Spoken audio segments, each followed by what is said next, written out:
Welcome to মুনমুনের classroom. করছি class 11-এর এমসিকিউ পার্ট তরল অবস্থার। আজকে যেটা করব সেটা হচ্ছে ফোর্থ পার্ট, মানে এখানে পাবে তোমরা 31 থেকে 40 নম্বর কোশ্চেনগুলোর সমাধান, এবং প্রতিটা অঙ্ক কীভাবে হচ্ছে সেটাও আমি তোমাদের দেখিয়ে দেব।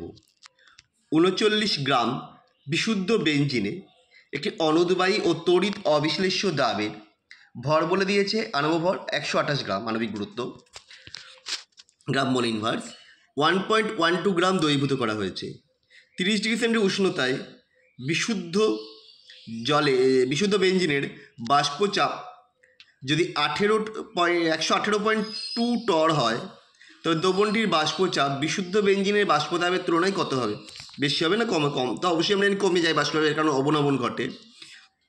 কী করে করবো না, বাষ্পচাপের অবনমন P0 - P equal to x2, ফর্মুলাটা ছিল P0 - P by P0 equal to x2। তাহলে P0 - P by P0 - P equal to x2 P0। এবার ভ্যালুগুলো পুট করে দিয়েছি, করলে যেটা আসছে 2.364 টর, অর্থাৎ এত টর কম হবে, অপশান বি। 20 ডিগ্রি সেন্টিগ্রেড উষ্ণতায় বিশুদ্ধ জলের বাষ্পচাপ 17.53 টর। ওই উষ্ণতায় 100 গ্রাম জলে কত গ্রাম ম্যানিটোল দ্রবীভূত করলে দ্রবণের বাষ্পচাপের অবনমন হবে 0.0614? তো হচ্ছে এক্স গ্রাম ম্যানিটোল দ্রবীভূত করা হয়েছে, তাহলে M2 হবে ম্যানিটোলে কত না 182, সংকেত থেকে বের করেছি। তাহলে P0 - P by P0 equal to x2। এবার সেটা মান ফেলে সমাধান করার চেষ্টা করেছি। সমাধান করলে x এর মান আসছে 3.55 গ্রাম, দ্যাট মিনস অপশান সি। পরের কোশ্চেন, 20 ডিগ্রি সেন্টিগ্রেড উষ্ণতায় বিশুদ্ধ জলের বাষ্পচাপ 17.53 mmHg।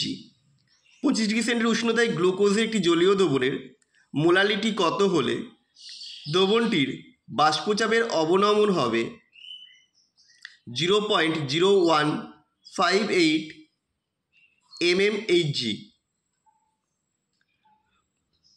মোলালিটি মানে হাজারে ধরে নিয়েছি, এম মোল আছে, তাহলে সেইভাবে অঙ্কটা সলভ করার চেষ্টা করেছি। করলে দেখো এটা আসছে 0.05 মোল পার কেজি।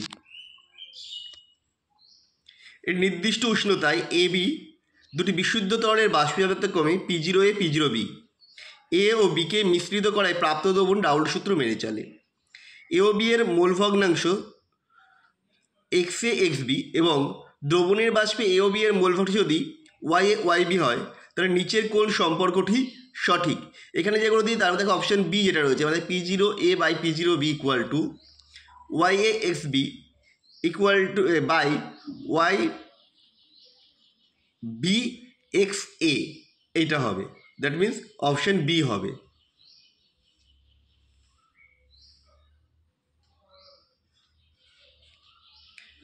বেঞ্জিন ও টলুইনের মিশ্রণে বেঞ্জিনের শতকরা মোল সংখ্যা 60%।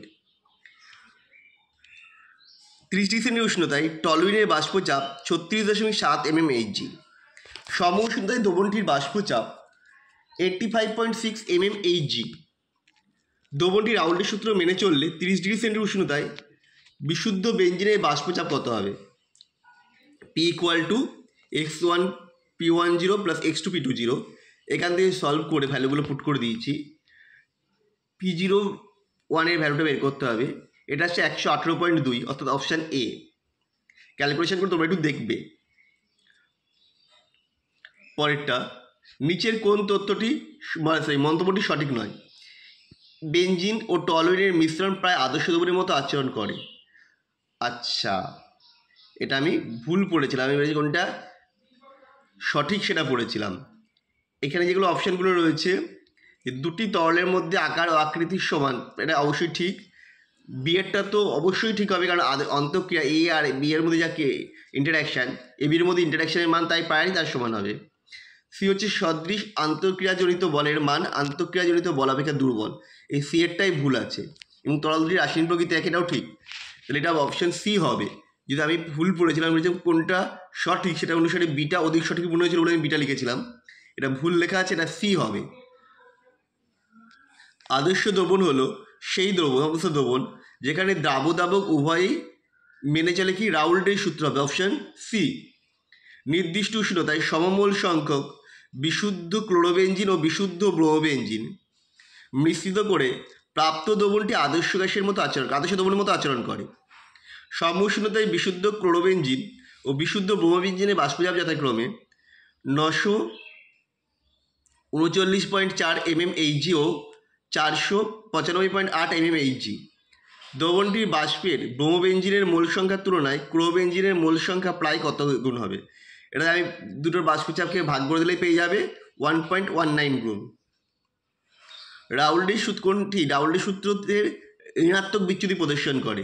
এই দেখো যে অপশানগুলো রয়েছে এর মধ্যে অ্যাসিটোন ও ক্লোরোফর্ম ঋণাত্মক বিচ্যুতি প্রদর্শন করে, কারণ অ্যাসিটোন মধ্যে ডাইপোল অ্যাট্রাকশন কাজ করে আর ক্লোরোফর্মের মধ্যে ভ্যান ডার ওয়ালস আকর্ষণ বল কাজ করে।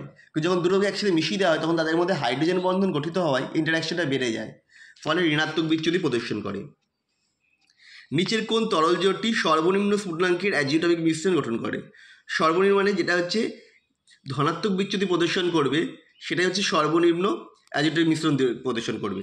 এটা হবে অপশান ডি, ইথানল এবং বেনজিন, কারণ ইথানলের হাইড্রোজেন বন্ডটা ব্রেক করে যাবে এর মধ্যে বেনজিন যোগ করলে, ফলে ধনাত্মক বিচ্যুতি শো করবে, ফলে সর্বনিম্ন স্ফুটনাঙ্কের অ্যাজিওটপিক মিশ্রণ গঠন করবে।